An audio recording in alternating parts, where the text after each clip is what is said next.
everybody, it's Miss Elizabeth, and today we're going to read a book called Verdi. Our theme this week kind of seems to be centered around snakes. So Miss Amy was kind enough to loan me this fabulous snake book. She said it was wonderful. I have not read it yet, but I am excited to. Now, I know that Verde is green in Spanish, so I'm wondering if this book is going to be about a green snake. On a small tropical island, the sun rose high above the steamy jungle. A mother python was sending her hatchlings out into the forest the way all mother pythons do. "Grow up big and green as the tree's leaves," she called to her little yellow babies as they happily scattered among the trees. But Verde dawdled. He was proudly eyeing his bright yellow skin. He especially liked the bold stripes that zigzagged down his back. Why the hurry to grow up big and green, he wondered. Maybe some of the older snakes in the jungle could tell him. Verde ventured into the treetops to look for them. There he is, all nice and yellow.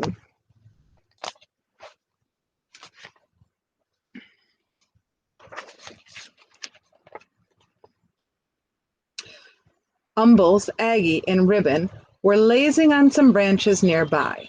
Verdi peered at their droopy green bodies. "It's not polite to stare," shouted Aggie. Umbles burped and groaned. "It's taken nearly 4 weeks for that last lizard to digest. I surely do like lizards, but lizards don't like me." "Why don't lizards like you?" asked Verde. "Don't interrupt," Umbles grumbled. "Dear me," whined Aggie, "if I don't shed soon, this itchy skin will drive me bananas." Verde tapped a tune with his tail as he waited to speak. "Stop that, Verdi, it makes me nervous," Ribbons complained. "Besides, you'll never grow up to be properly green, always interrupting and constantly fidgeting." Verdi couldn't imagine being in such a hurry to be like them, and he really wanted to keep his sporty stripes. Hoping to find snakes that weren't so boring, Verdi slipped away.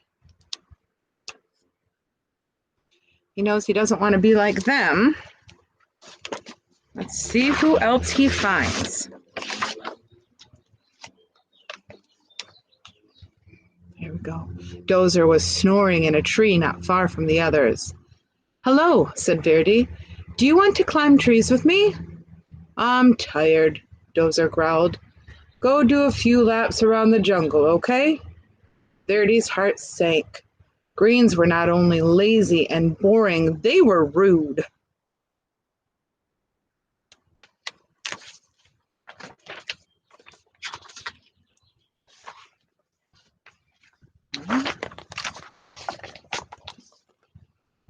See him pulling the branch here? At the top of a very tall tree, Verdi gripped one branch with his tail and the other with his little snake jaws. "I will never be lazy, boring, or green," he thought. "I will jump and climb and keep moving so fast that I will stay yellow and striped forever." Then Verdi let go. Uh-oh, what do you think's going to happen? I think he might go flying. Oh, and he does. Shoo, off he goes. Ah. Here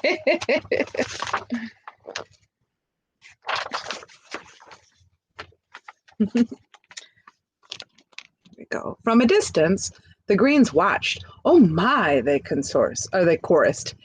Ribbon shook his head. "At this rate, he'll be lucky to make it into his first molt." Aggie nodded. "He's likely to put an eye out on a branch." Umbles moaned. "He may not live to turn green." They're all talking about him and the way he's flying.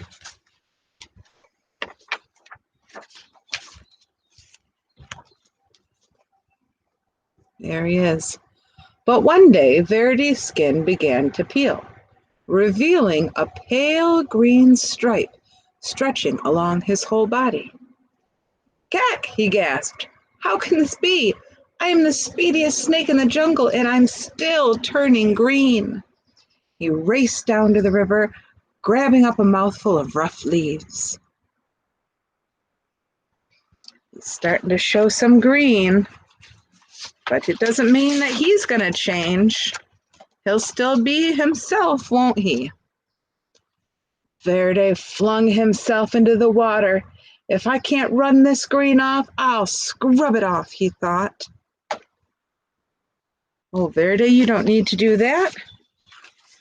It's not going to change who you are one bit. See this guy here? His frantic splashing caught the eye of a large bottom feeder cruising the murky depths. The old fish hummed. Lunch.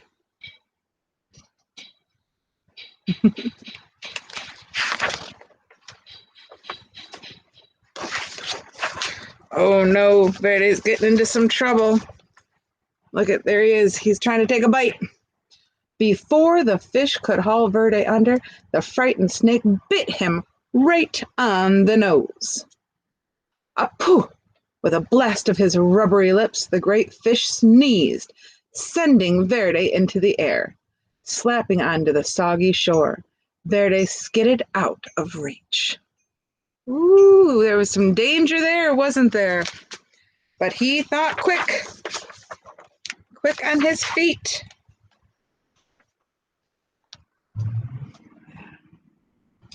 Ooh, that was close, he sputtered.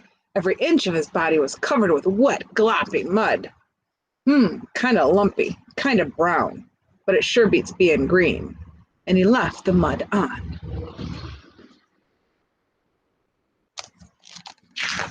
Now he is a brown snake, isn't he?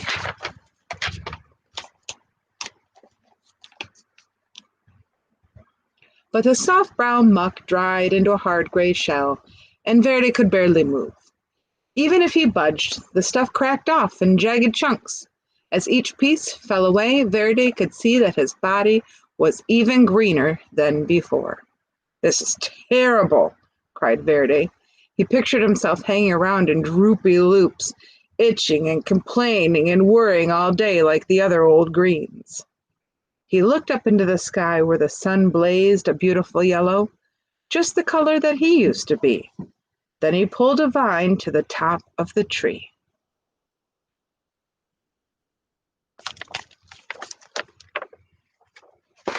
And here he goes again. Launching himself from the treetop, Verdi startled a flock of colorful birds. He became dizzy with delight, sure the bright sun and his lofty speed would turn him golden again. In his joy, Verdi forgot that he would fall back to earth. But he's having fun, isn't he?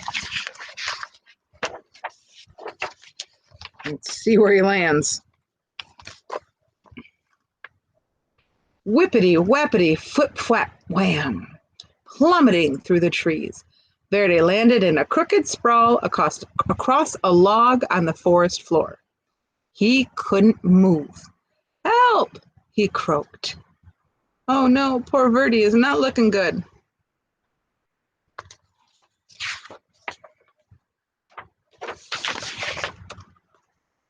But somebody's gonna help him.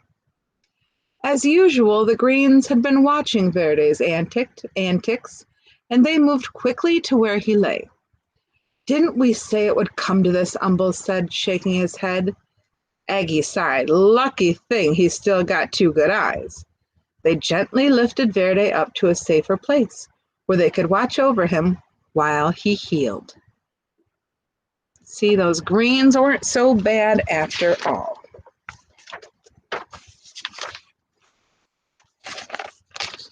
Look, they're helping him.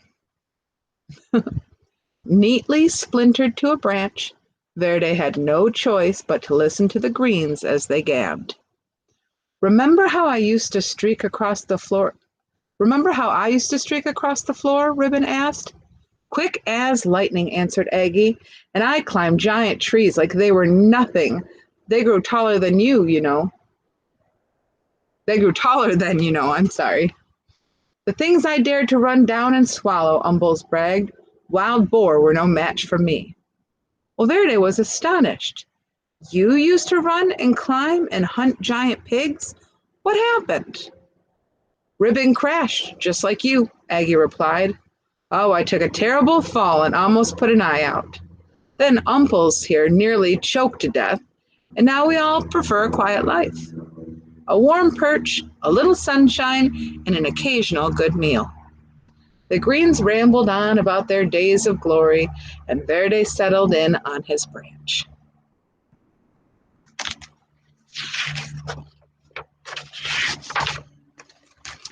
You'll notice he is quite green now, isn't he? Finally, one afternoon, Umbles said, "Looks like you're ready to go again." He carefully untied Verdi from the branch. "You're welcome to come with us," said Aggie, and Ribbon agreed. The three Greens slipped quietly back into the forest, and Verdi wasn't ready to join them. He wasn't sure where he wanted to go, so he just stretched and he stayed put until the sun went down, and he listened to the forest come alive. Lots of creatures in the forest come out at night. Oh, here's a wonderful picture. I think is that a possum? No, I can't tell. Look at that. He's just enjoying the forest.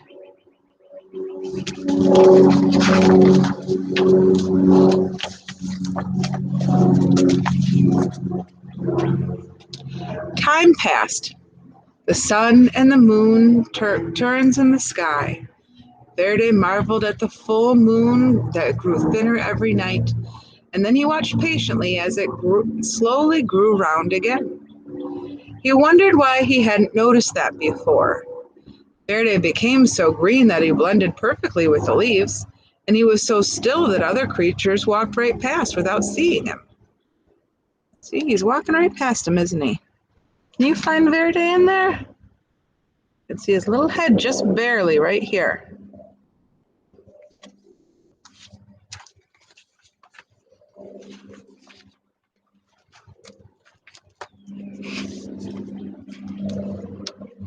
One fine morning, as Verdi basked in the sunshine, two small yellow snakes approached.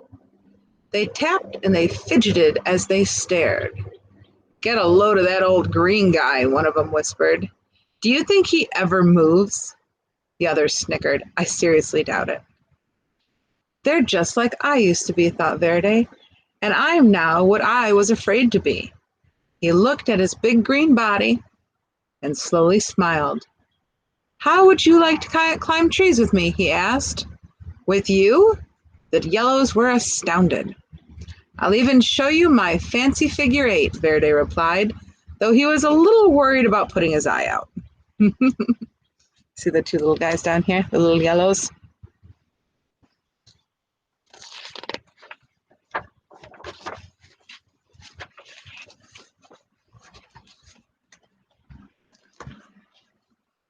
With practice, the three snakes performed a perfect triple figure 8.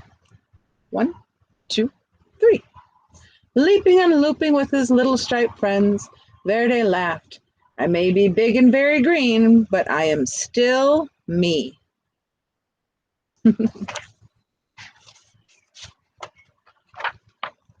And that is the end.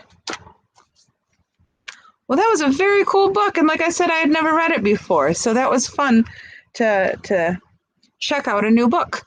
Again, if you liked it, it was called Verdi. It's by Janell Cannon. Oh, she or he is the creator of Stella Luna, which you might have read as well. All right, guys. Well, this is it for today. I hope you all have a wonderful, wonderful rest of your week and your weekend, and I'll see you next time with my books. Bye.